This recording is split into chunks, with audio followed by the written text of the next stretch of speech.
지치고 피곤할 때에 근심 걱정 내 마음 짓누를 때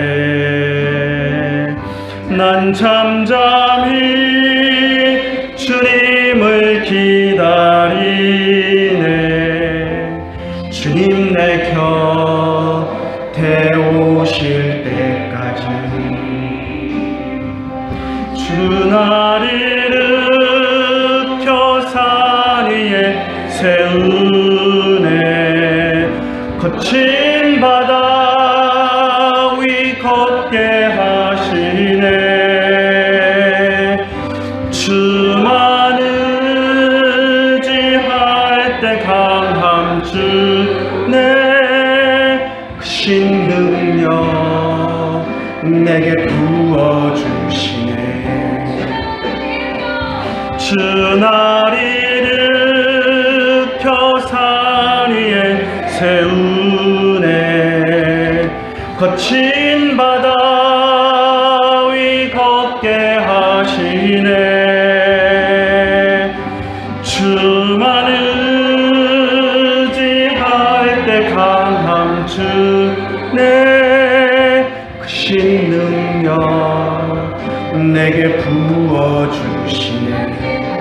거친 파도 날 향해 와도 주와 함께 날아오르리. 폭풍 가운데 나의 영혼 잠잠하게 주를 보리라. 예수는 그리스도, 예수는 주, 하나님의 영으로 경배 드리리. 보라, 여호와의 성전에 서 있는 여호와의 모든 종들아, 여호와를 송축하라. 성소를 향하여 너희 손을 들고 여호와를 송축하라. 천지를 지으신 여호와께서 시온에서 내게 복을 주실지어다. 아멘. 날마다 우리에게 복을 더하여 주시는 하나님 아버지, 은혜를 감사드립니다. 주님 앞에 나와서 오늘도 우리가 머리를 숙이고 주님 앞에 예배합니다. 주님, 우리의 예배를 받아주시고 예배 가운데 우리가 주님을 만나고 주님 안에서 기뻐할 수 있도록 인도하여 주시옵소서. 우리의 심령을 어루만져 주시고 온갖 죄악과 또 온갖 세상의 세파에 찌들려서 고통하는 우리들의 심령을 주님께서 치유하시고 위로하여 주시옵소서. 예배를 통하여서 하나님께서 우리를 만져주시고 우리의 모든 것들을 씻어주실 줄 믿사옵고 우리 주 예수님의 이름으로 기도드리옵나이다. 아멘. 찬양하라 복되신 구세주 예수. 백성들아 사랑을 전하세. 경배하라 하늘의 천군과 천사. 주님 앞에 영광을 돌리세. 목자같이 우리를 지키시고 종의 품에 늘 안아주시니. 찬양하라 높으신 권세를. 찬양 찬양 찬양 영원히 드리세. 찬양하라 복되신 구세주 예수. 우리 대신 죽임을 당했네. 구주 예수 영원한 구원의 소망. 경배하며 겸손히 절하세. 찬양하라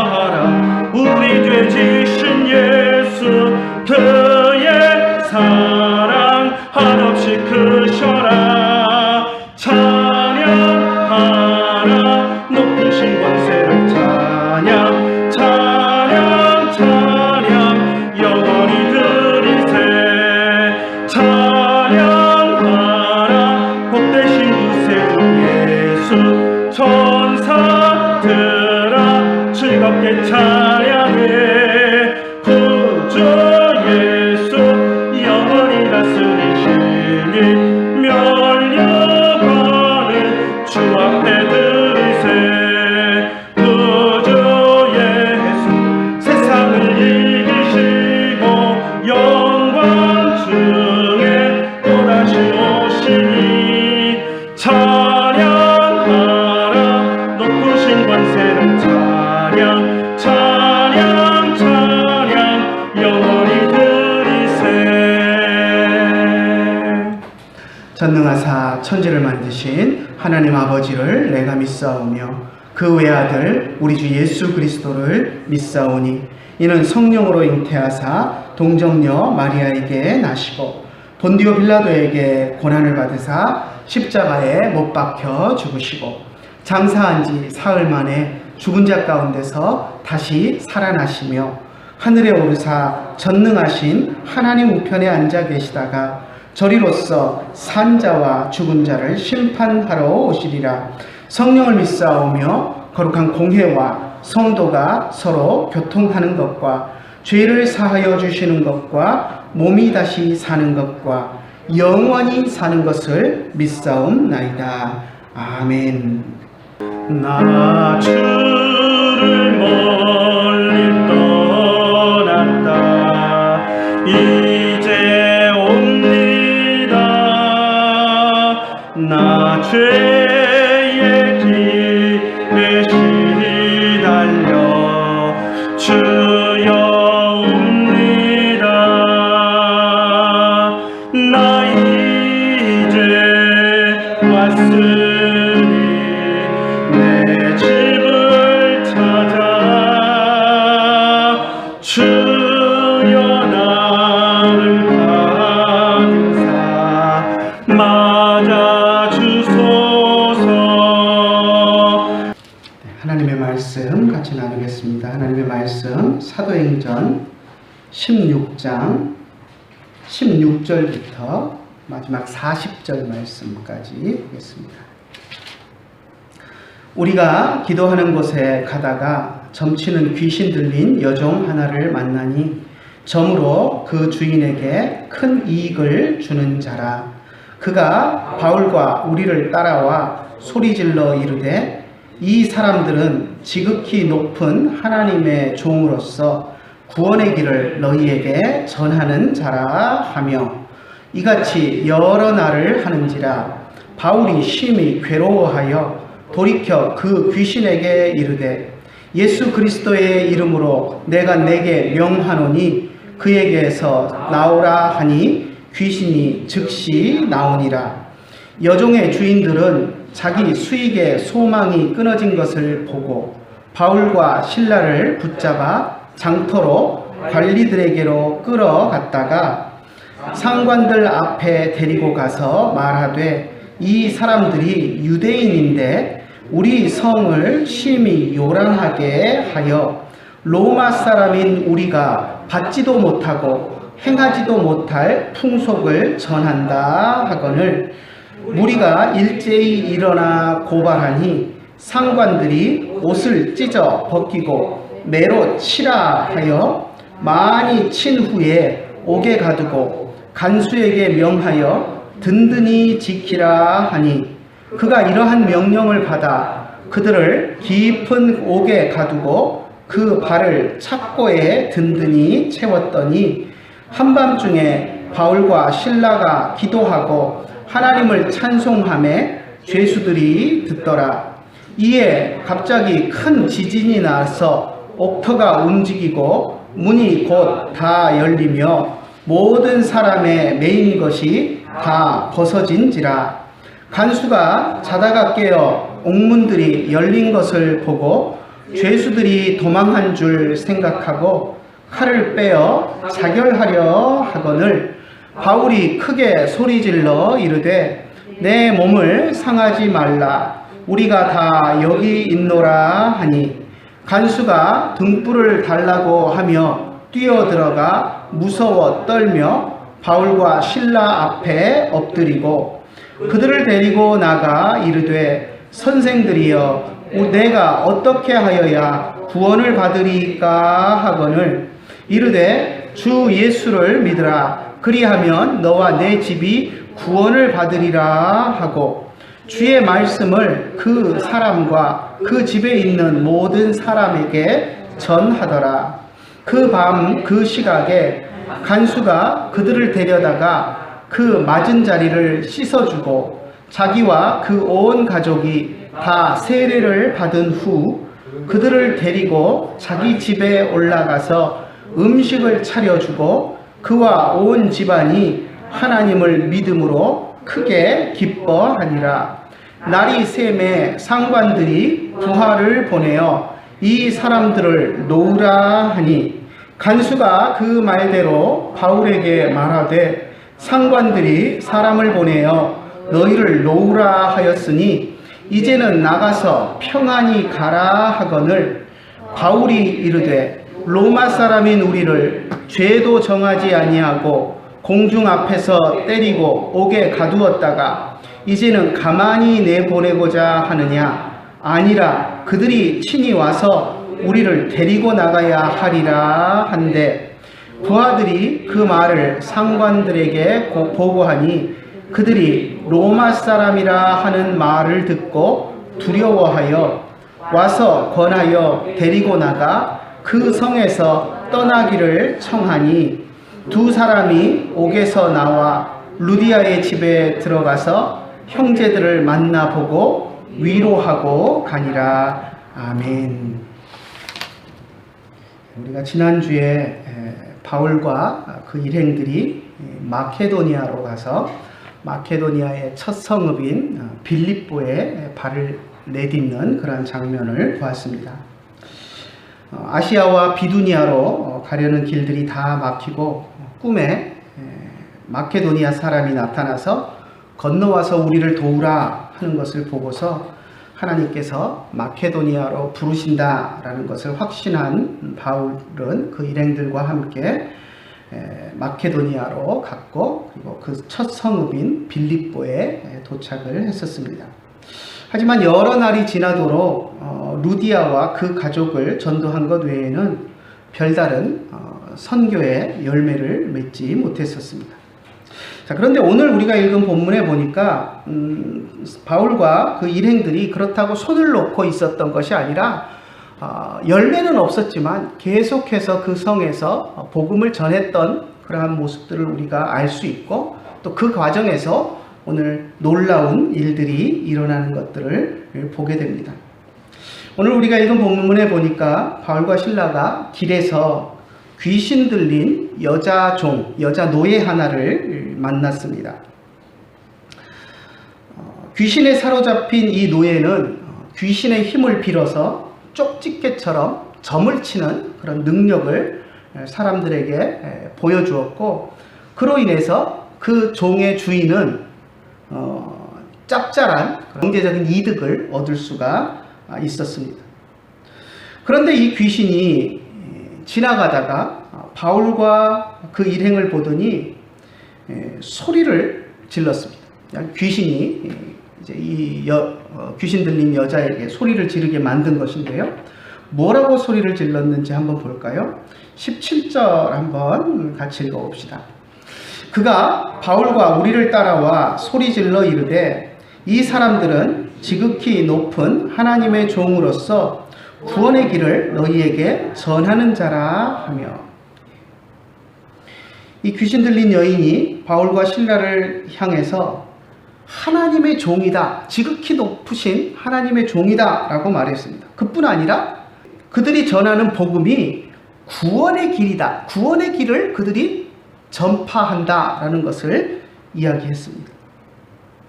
이것으로 보아서 우리는 바울과 실라가 그리스도를 통한 구원의 길을 이 빌립보 안에서 쉼없이 외치고 다녔던 것을 알 수 있습니다. 저들이 외치고 다니는 그것이 너희에게 구원을 주는 길이다라는 것을 이 귀신이 여인을 통해서 이야기를 했습니다. 그런데 바울은 귀신 들린 여인이 자기들에 대해서 이야기하는 것에 대해서 탐탁하게 생각하지 않았습니다.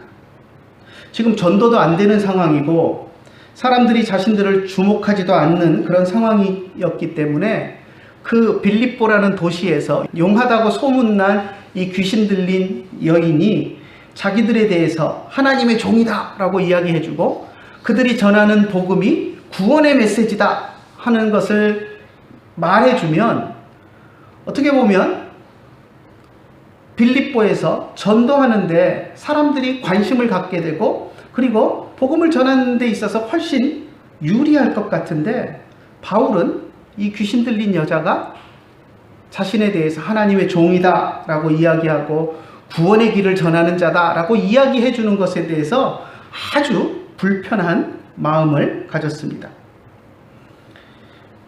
18절 한번 같이 읽어볼까요? 이같이 여러 날을 하는지라 바울이 심히 괴로워하여 돌이켜 그 귀신에게 이르되 예수 그리스도의 이름으로 내가 내게 명하노니 그에게서 나오라 하니 귀신이 즉시 나오니라. 바울이 심히 괴로워했다라고 이야기합니다. 우리는 보통 점쟁이들이 점집에 앉아 있고 사람들이 찾아오면 이제 점을 쳐주는 그런 형태가 우리에게는 익숙한데 이 귀신 들린 이 여자는 길거리를 돌아다니면서 만나는 사람마다 자기가 귀신을 통해서 보는 것들을 이야기해주고 그것을 이야기를 들은 사람이 이제 용하다라고 생각하면 복채를 주고 함으로써 그 귀신 들린 여자 종의 주인들은 그 뒤를 따라다니면서 수입을 올리는 그런 모습이었던 것 같습니다. 그런데 이 여자 종이, 이 귀신 들린 여종이 바울과 바나바 일행을 뒤따라다니면서 계속 소리를 지릅니다. 바울은 길에서 복음을 전하고 있는데 그 뒤를 따라다니면서 이들은 하나님의 종이다, 이들이 구원의 길을 이야기하는 사람들이다 하면서 계속해서 뒤에서 따라다니면서 이야기를 했습니다. 어떻게 보면 용한 점쟁이가 뒤에서 그렇게 이야기를 해주면 사람들이 바울에게 관심을 가질 것 같아서 좋아할 법도 한데 바울은 결코 그러지 않았습니다. 왜냐하면 귀신들이 하는 이런 행동들은 겉으로는 그럴듯해 보여도 궁극적으로는 그것이 우리 그리스도인들에게 도움이 되지 않기 때문입니다. 우리 그리스도인들은 우리들의 사역에 귀신의 도움을 받을 그럴 필요가 전혀 없습니다. 예전에 무당이 굿을 하다가 예수 믿는 사람이 이제 굿 구경하는 사람들 가운데 끼어 있으면 신내림을 받지 못한다고 예수 믿는 사람들은 가라라고 쫓았다 하는 그런 이야기를 들은 적이 있습니다. 여러분 가운데는 아마 그런 것들을 경험해 보신 분들도 아마 계실 것입니다. 하지만 그렇다고 해서 우리가 그 무당의 말을 저 무당 진짜 용하다, 무당의 말을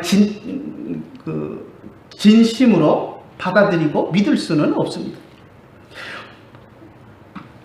만약 그렇게 무당의 말을 무당의 말이 진짜 맞다, 저 무당 용하다 하고 우리가 그것을 인정하고 받아들이기 시작하면 만약 우리가 굿을 하는 것을 구경하고 서 있는데 무당이 우리를 보고 아무 말도 하지 않고 오히려 굿을 하면서 구경하는 우리들을 향해서 너희들은 예수를 참으로 믿는 사람이 아니다 이렇게 이야기한다고 해서 그럼 우리 믿음이 엉터리가 되고 가짜가 되어버리는 그런 결과를 초래하기 때문입니다.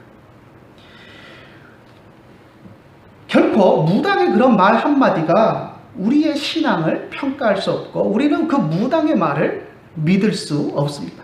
때로는 무당, 귀신 들린 사람이 신내림을 받았다라는 그들이 때로는 이렇게 그 귀신에 의해서 맞는 말을 할 때도 있지만 우리가 그렇다고 해서 그들을 인정하거나 그들이 말하는 것이 참되다라고 인정할 수는 없는 것입니다.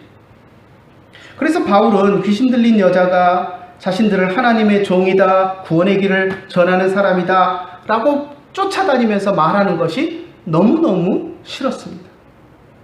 바울이 처음에 그 여인을 보았을 때는 곧바로 귀신을 쫓아내지는 않았습니다. 그런데 이 여인이 한 번만 바울과 실라를 향해서 그렇게 이야기한 것이 아니라 가는 곳마다 쫓아다니면서 계속 이와 같은 말을 되풀이하자 바울이 참지 못하고 급기야는 그 여인에게서 귀신을 쫓아내 버렸습니다. 18절에 보니까 귀신에게 이르되 예수 그리스도의 이름으로 명하노니 그에게서 나오라 라고 명령했고 귀신이 즉시 그 여인에게서 나오게 되었습니다. 바울이 이와 같이 한 것은 귀신의 말은 바울 일행의 사역에 전혀 도움이 되지 않고 오히려 하나님의 영광을 가리는 일이다 라고 생각했기 때문입니다. 그런데 이 광경을 지켜보던 귀신 들린 여인의 주인이 대단히 화가 났습니다. 왜냐하면 이 귀신 들린 여자를 통해서 그 여자가 쪽집게처럼 사람들에게 필요한 말들을 해주고 어떤 일들을 알아맞혔을 때 사람들이 넉넉한 복채를 주면서 그것을 받아서 경제적인 수입을 얻을 수 있었는데 더 이상 이 여인이 점을 칠 수 없게 되어버렸기 때문이었습니다. 이 귀신 들린 여종이 바울과 그 일행에게 이 사람들이 구원의 길을 전하는 자다, 지극히 하나님의 높으신 자다 라고 이야기를 했을 때 아마도 이 여종의 주인들은 바울과 그 일행에게서도 복채를 받을 수 있을 것이다 라고 기대를 했었을 것입니다. 그렇지 않습니까? 바울과 그 일행들이 구원의 길을 전하고 다니는데 아무도 관심을 가져주지 않는데 용하다고 그 동네에서 소문난 이 귀신 들린 여인이 뒤따라다니면서 이 사람들은 하나님의 종이다, 참된 하나님의 종으로서 너희들에게 구원의 길을 가르쳐주는 사람들이다, 그러니 이 사람들의 말을 들어라 하면서 뒤에서 이야기를 해준다면 이 일반적인 상식으로는 바울과 바나바가 고마워서 그들에게 복채를 준다라고 이들이 생각을 했던 것 같습니다. 그런데 도리어 바울이 그 귀신을 꾸짖어서 그 여자 종의 몸에서 귀신을 쫓아내버리니까 이 여자 노예의 주인들은 화가 나서 바울을 향해서 이를 갈기 시작했습니다. 그리고는 그들을 붙잡아서 관하로 끌고 가서 고발했습니다. 19절부터 21절까지 한번 같이 읽어볼까요?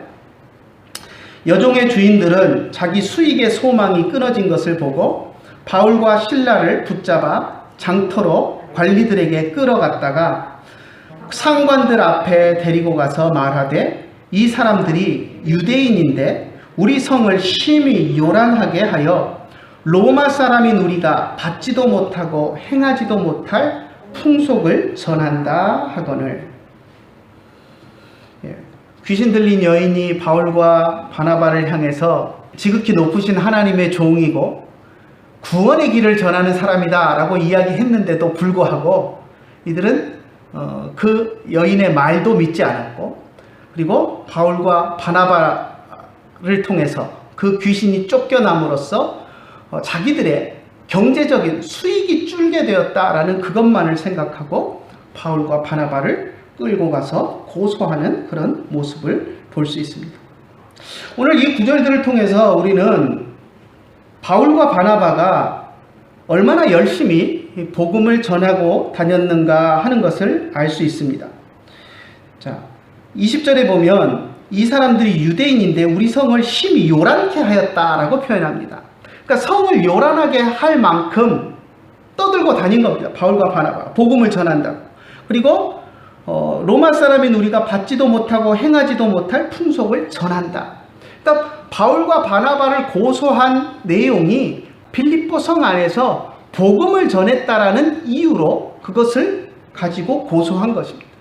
자기들의 여종에게서 귀신을 쫓아냈다라는 것으로 고소한 것이 아니라 이상한 소리를 받아들일 수 없는 이상한 말을 전하고 다닌다라는 것으로 고소를 한 것을 볼 때 얼마나 열심히 빌립보 성을 돌아다니면서 복음을 전했었던가 하는 것을 우리가 알 수 있습니다.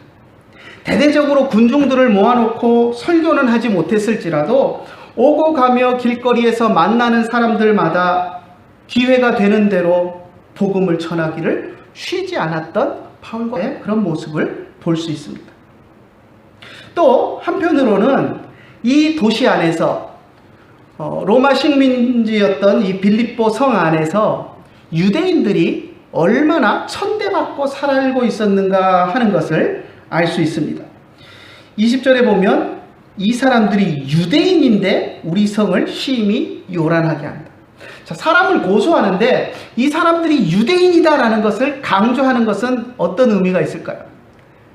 고소에 유리한 점을 차지하려는 겁니다. 유대인이라고 말하면 이 사람들이 쉽게 정죄가 되고 감옥에 가둬넣을 수 있을 것이다 라고 생각을 했기 때문에 이들이 유대인이다라는 것을 강조해서 이야기를 한 것입니다. 이것을 통해서 우리는 이 성 안에서 유대인들이 얼마나 무시당하며 살고 있는가 하는 것을 알 수 있습니다. 바울과 실라는 이 고소를 당했을 때 바로 끌려가서 죄를 묻지도 않고 죄가 무엇인지 묻지도 않고 끌려가서 폭행을 당하고 감옥에 갇히는 그러한 일을 당했습니다. 아마도 유대인이라는 이유가 컸던 것 같습니다. 유대인이라는 이유로 그들의 죄를 묻지도 않고 무조건 끌어다가 옷을 찢어 벗기고 매질을 했습니다. 유대인들의 인권이 이 성에서 무참히 짓밟히고 있었던 것을 우리는 알 수 있습니다. 23절 한번 읽어볼까요? 많이 친 후에 옥에 가두고 간수에게 명하여 든든히 지키라 하니. 많이 친 후에 옥에 가두었다라고 이야기합니다. 많이 때렸다라는 이 표현은 거의 초죽음이 될 정도로 때린 것을 의미합니다. 바울과 실라는 빌립보에서 이렇게 어려움에 처했습니다. 복음을 전하기 극도로 어려운 환경 속에서 복음을 열심히 전했지만 복음의 열매는 거의 맺지 못했고 복음을 전한다는 이유로 붙잡혀서 흠씬 매를 맞고 감옥에 갇히는 신세가 되었습니다. 감옥에 갇힌 모양을 보니까 그냥 갇힌 것도 아니고 발에 착고까지 차고 중죄인 취급을 당했음을 알 수 있습니다. 착고라고 이야기하고 있는데요. 오늘날 이야기하면 수갑과 같은 겁니다. 그런데 이제 나무로 만든 것인데요. 여러분 요즘은 춘향전 이런 거 TV에서 잘 안 하는 것 같은데 옛날에 춘향전 보면 춘향이가 목에다가 칼 나무로 된 거죠. 커다란 이게 칼이라고 부르는데 그것을 목에 차고 일어날 수 없도록 죄수를 이렇게 목에다가 커다란 나무로 해서 목에 구멍만 딱 뚫린 그것을 채워넣는 그런 것을 우리가 봅니다. 그리고 발에도 보면 나무로 그러한 형태로 만들어서 이렇게 아랫단 윗단 해가지고 발이 들어갈 수 있는 구멍만 뚫어놓고 딱 해가지고 잠궈 놓는 그런 잠금 장치가 있는데 그것을 우리가 착고라고 부릅니다. 중죄인이 아닌 경우는 그냥 감옥에만 넣어놓는데 중죄인에게만 이렇게 칼을 씌우고 착고를 채우고 합니다. 그런데 바울과 실라는 착고까지 차고 중죄인 취급을 당하는 것을 우리가 보게 됩니다. 생각하면 이런 절망이 있을 수 없을 것입니다. 하나님의 일을 해보겠다고 사명을 가지고 선교 여행을 출발해서 나섰고 하나님께서 마케도니아로 보낸다는 확신 속에서 사명을 가지고 마케도니아에 왔는데 그 첫 성읍인 빌립보에서부터 여러 날을 복음을 전하고 다녀도 선교의 열매는 거의 맺어지지 않고 믿는 사람은 루디아와 그 가족들 몇 사람 외에는 거의 없고 오히려 귀신 들린 사람을 고쳐주었다가 그것이 화근이 되어서 매를 맞고 감옥에 갇히는 신세가 되었으니 얼마나 그 처지가 절망스러웠겠습니까? 하지만 바울과 실라는 낙담하거나 좌절하지 않았습니다. 오히려 그런 상황 속에서 하나님을 찬송했습니다. 25절 한번 같이 읽어볼까요? 한밤중에 바울과 실라가 기도하고 하나님을 찬송하며 죄수들이 듣더라. 흠씬 매를 맞고 감옥에 갇혔습니다. 그것도 발에 움직일 수도 없게끔 발에 착고까지 차고 갇혔습니다. 그런데 그런 상황 속에서 바울과 실라는 하나님을 찬송했습니다. 다른 죄수들이 다 들을 수 있을 정도로 큰 소리로 찬송을 했습니다. 이것이 우리 그리스도인들이 가져야 할 바른 자세입니다. 어떤 어려운 상황 속에서도 우리들은 실망하거나 낙심하거나 좌절하지 않고 항상 하나님께 감사하고 하나님을 찬송해야 합니다. 어떤 사람들은 이런 이야기를 하기도 합니다. 이런 형편없는 지경에 처했을 때는 오히려 찬송하는 것이 아니라 좀 조용히 있어야 된다라고 이야기하는 사람들이 있습니다. 그들의 논리를 들어보면 어떠냐면, 이렇게 처참한 상황이 되어 있을 때 하나님을 찬송하면 오히려 하나님의 영광을 가린다라고 이야기하는 것입니다. 예를 들어서 대학에 떨어지고 또 떨어지고 그 다음에도 또 떨어지고 삼수사수를 했는데 그 사람이 하나님을 찬송을 해야 될까요? 안 해야 될까요? 그 사람이 찬송을 하면서 길거리를 돌아다니면 사람들이 하나님을 비웃는다는 겁니다. 하나님 그렇게 잘 믿고 찬송하는데 너 대학을 4번 5번이나 떨어지냐? 하고 비웃으니까 하나님께 영광이 안 되니까 입 다물고 다녀야 된다라고 이야기하는 사람들이 있습니다. 사업을 하다가 망하고 몹쓸 병에 걸려서 힘들어하고 할 때 찬송하고 다니면 안 된다. 왜? 하나님이 욕먹으니까. 너희들은 조용히 있다가 병 다 낫고 사업이 다시 회복되고 나면 그때 하나님을 찬송해라. 이렇게 이야기하는 사람들이 있습니다. 하지만 그렇지 않습니다. 죄인으로 매를 맞고 감옥에 갇힌 모습으로 하나님을 찬송하면 그 찬송을 듣는 사람들이 하나님을 조롱할 것이기 때문에 찬송하지 말아야 한다라는 이런 논리는 잘못된 것입니다. 그리스도인의 바른 삶은 어떠한 처지에 있든지 하나님을 찬송해야 합니다. 누명을 쓰고 감옥에 있든지, 사업이 쫄딱 망했든지, 대학을 삼수사수해서 남들의 손가락질을 받는 조롱 가운데 있든지, 질병에 걸려서 회복이 안 돼서 절절매는 절망 가운데 있든지 우리는 하나님께 감사하고 찬송해야 합니다. 그것이 하나님을 결코 부끄럽게 만들지 않습니다. 우리의 삶은 어떤 형편에 있든지 하나님께 감사하고 하나님의 내 삶의 모든 것이 하나님의 손 안에 있다는 것을 고백한다면 우리는 어떤 상황 속에서도 하나님을 찬송하고 살아가야 한다는 것입니다. 역경과 고난 속에서도 우리가 예수 믿는 하나님의 백성임을 분명하게 말하고 우리는 하나님을 찬송해야 합니다. 어려움에 처했다고 하나님을 믿는 것을 숨기는 것이 하나님께 영광을 돌리는 것이 아니라 오히려 그런 가운데서도 하나님을 찬송하고 우리가 하나님의 백성이라는 것을 당당하게 드러내는 것이 하나님께 영광을 돌리는 길입니다. 억울한 누명을 쓰고 감옥에 있어도, 불치병에 걸려서 병원에 누워 있어도, 태풍에 토네이도에 집이 다 날아갔다고 해도, 가족을 잃은 슬픔 가운데 있을지라도 하나님을 찬송하는 삶을 살아야 하고 그런 찬송의 삶을 세상 사람들이 듣도록 보여주어야 합니다. 그것이 하나님께 영광을 돌리는 삶입니다. 우리가 어려움 속에서도 하나님을 바라보며 기도하고 찬송하면 하나님께서는 그 가운데서 놀라운 일들을 우리들에게 보여주십니다. 바울과 실라가 감옥에서 절망 가운데서 절망하지 않고 기도하고 찬송할 때도 놀라운 일이 일어났습니다. 26절 한번 같이 읽어볼까요? 이에 갑자기 큰 지진이 나서 옥토가 움직이고 문이 곧 다 열리며 모든 사람의 매인 것이 다 벗어진지라. 간수들이 바울과 실라를 깊은 지하 감옥에 가두었습니다. 그리고 발에 착보도 채웠습니다. 그런데 지진이 나서 감옥 터가 흔들리고 모든 감옥의 문들이 열렸습니다.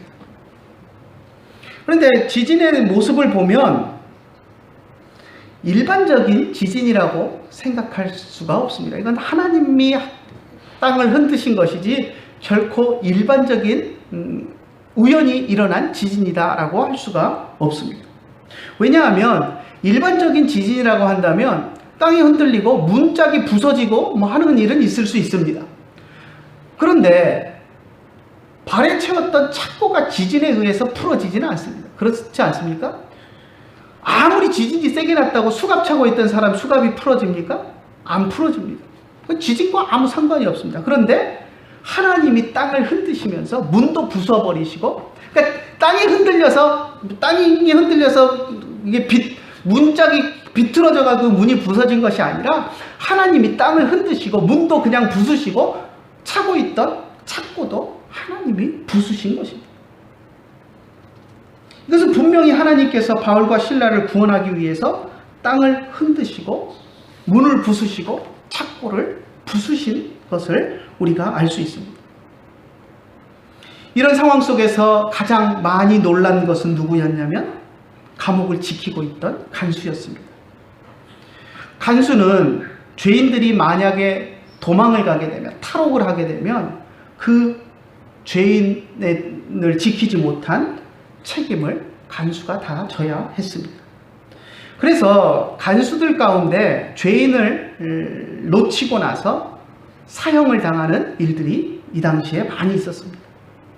만약 죄수들이 도망가면 그 책임을 간수가 다 져야 했기 때문에 잠을 자다가 지진에 놀라 깬 간수는 감옥 문이 다 부서져 있는 것을 보고는 절망에 빠졌습니다. 감옥 문이 부서진 것을 보고 죄수들이 다 탈옥한 줄 알고, 그리고 그것에 대한 책임질 것이 두려워서 스스로 목숨을 끊으려고 했습니다. 그런데 그 상황 속에서 바울과 실라는 물론이고 다른 죄수들까지도 한 사람도 달아난 사람이 없었습니다.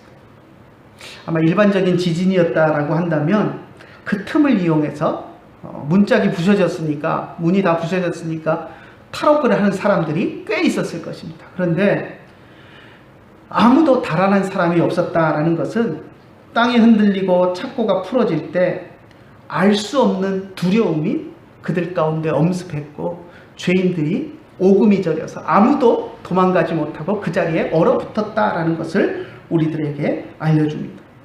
바울과 실라는 자기들이 의지적으로 도망가지 않고 당당하게 있었다라고 이야기할 수 있지만, 언제든지 감옥에서 도망가려고 하던 죄수들은 기회만 있으면 달아나려고 했기 때문에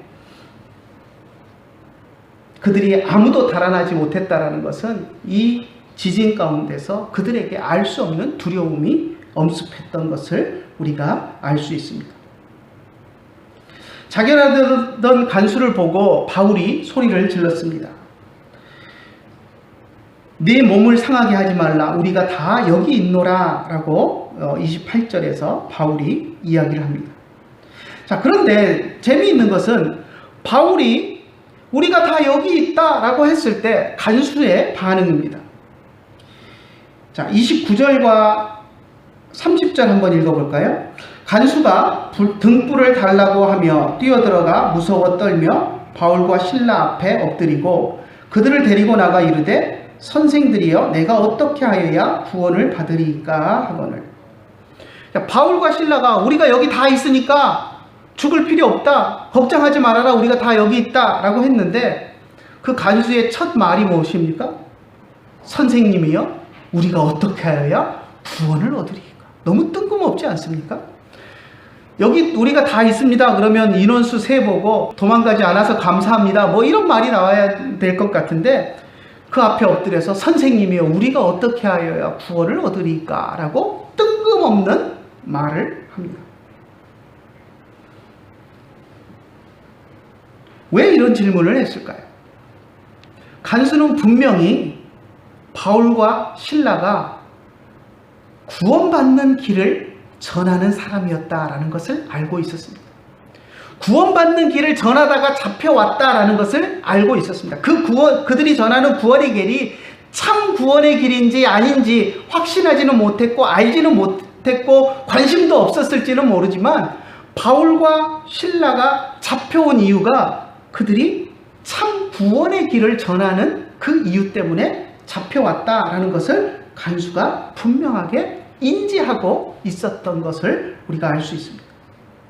아마 세 가지 가능성을 생각해 볼 수 있습니다. 첫 번째는 귀신 들린 여인이 바울과 실라를 향해서 하나님의 참된 종이고 구원의 길을 전파하는 자다라고 이야기했었다라는 것을, 그 내용이 빌립보 안에 아마 소문으로 퍼졌기 때문에 저들이 구원의 길을 전하는 사람이라고 그 쪽집게같이 말하는 그 귀신 들린 여자가 이야기했었다라는 것을 아마 들어서 그것을 알고 있었을 수도 있습니다. 또 한편으로는 이제 바울과 실라가 갇힐 때 죄목이 있을 거 아닙니까? 간수가 죄인들의 죄목, 저 사람은 살인죄, 저 사람은 도둑질, 어떤 죄목으로 왔는지를 알 텐데, 이 바울과 실라가 고소되어 들어왔을 때 이상한 풍속을 전한다라는 그런 고소를 받았고, 그것이 무엇이냐면 하나님 앞에서 어떻게 구원을 받는지, 구원받는 길을 이야기하는 그러한 사람이었다라는 고소를 통해서 아마 바울과 실라가 구원받는 길을 전하는 죄목으로 잡혀왔다라는 것을 알므로써 그와 같은 것을 알 수도 있었을 것입니다. 어쩌면 또 한 가지 가능성을 생각해 본다면, 바울과 실라가 감옥에 와서도 죄수들과 간수들에게 복음을 전했을 가능성이 또 있습니다. 항상 만나는 사람마다 복음을 전하고 다녔으니 감옥에서라고 가만히 있었겠습니까? 매를 맞고 감옥에 갇혀서도 같이 갇힌 죄수들에게도 죄사함의 길과 예수님을 믿어야 구원받는다는 것을 전했을 것이고, 감옥 문을 지키는 간수에게도 분명히 복음을 제시하고 구원받는 길을 이야기했을 것입니다.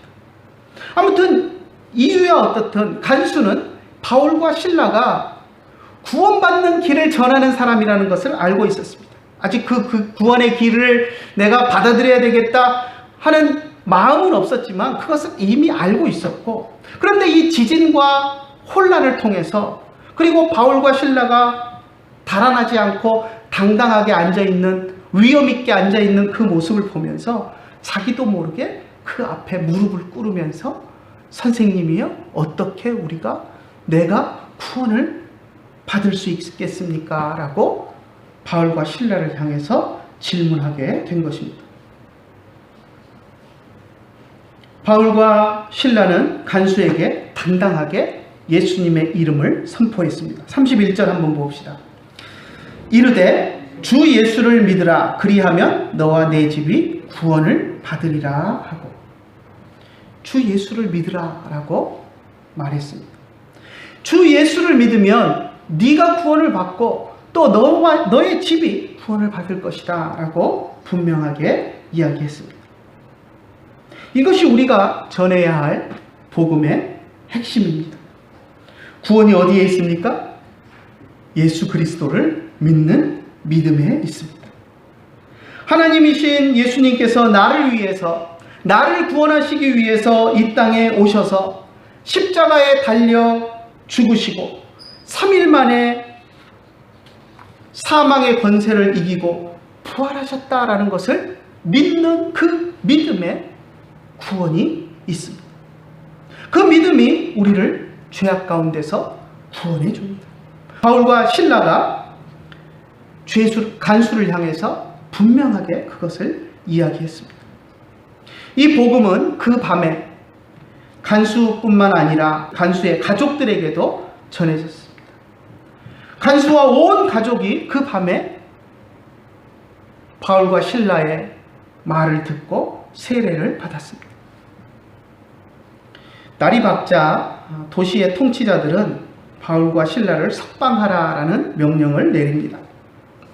하지만 바울과 신라가 이 명령에 순수하게 응하지 않았습니다. 왜냐하면 바울은 유대인이라고 지금 무시당해서 감옥에 갇혀 있지만, 자기가 혈통은 유대인의 혈통이지만 태어날 때부터 로마 시민권을 가진 로마 시민권자였기 때문에 그는 순수히 물러나지 않았습니다. 유대인이라고 핍박받고 아무 죄도 정하지 않고 감옥에 갇혀서 하룻밤을 보냈지만 은근슬쩍 풀어주려는 그 시도에 대해서 당당하게 맞서서 싸웠습니다. 너희들이 로마 시민권을 가진 나를 아무 죄도 정하지 않고 가두었다가 이제 은근슬쩍 내어주려고 하느냐? 그럴 수 없다라고 일침을 놓았습니다. 37절 한번 볼까요? 바울이 이르되 로마 사람인 우리를 죄도 정하지 아니하고 공중 앞에서 때리고 옥에 가두었다가 이제는 가만히 내보내고자 하느냐? 아니라 그들이 친히 와서 우리를 데리고 나가야 하리라 한대. 보통 강대국들을 보면 자기 시민권을 가진 자기 백성 한 사람에 대해서 아주 소중하게 여기는 것을 봅니다. 오늘날도 미국을 보면 자기 백성 한 사람이 어디 납포가 됐거나 하면 그 한 사람을 구하기 위해서 엄청난 노력을 하는 것을 봅니다. 우리가 영화 같은 데 보면 라이언 일병 구하기, 좀 오래된 영화지만 그런 것들을 보면 그 미국 시민권자 병사 한 사람을 구하기 위해서 나라가 얼마나 총력을 기울여서 노력하는가 하는 것들을 보게 됩니다. 이 시민권자에 대한 배려가 엄청난 것을 보는데요. 로마도 그에 뒤지지 않았습니다. 로마도 시민권자에 대해서 잘못된 처우를 하는 사람들에게 대해서는 아주 혹독하게 다스렸습니다. 그래서 바울은 태어날 때부터 로마 시민권을 가진 사람이었기 때문에 그를 합법적으로 다루지 않고 잘못 처리했다가는 로마 제국으로부터 엄청난 징계가 따라올 것이기 때문에 이들은 바울의 이 말을 듣고 두려움에 떨 수밖에 없었습니다. 그래서 도시의 관리들이 깜짝 놀라서 감옥까지 달려와서 바울에게 사과하고 자기들의 잘못을 인정하고 바울과 실라를 달래서 그들을 감옥에서 내보내면서 제발 빌립보에 있지 말고 빌립보를 떠나달라고 간청했습니다.